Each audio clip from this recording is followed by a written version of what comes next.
ఇటీవల పహల్గామ్ ఉగ్రదాడిలో ప్రాణాలు కోల్పోయిన వారికి మంగళగిరి సీకే కన్వెన్షన్ హాల్లో డిప్యూటీ సీఎం పవన్ కళ్యాణ్ నివాళుల కార్యక్రమాన్ని నిర్వహించారు.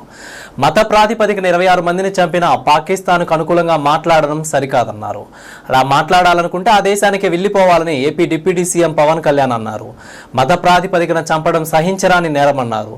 ఉగ్రదాడిలో ప్రాణాలు కోల్పోయిన కావలికి చెందిన మధుసూదన్ రావు కుటుంబానికి పార్టీ తరపున 50 లక్షల ఆర్థిక సహాయాన్ని ప్రకటించారు. This is Janasena's decision, all of our decision. Kashmir is an integral part of India that cannot be denied.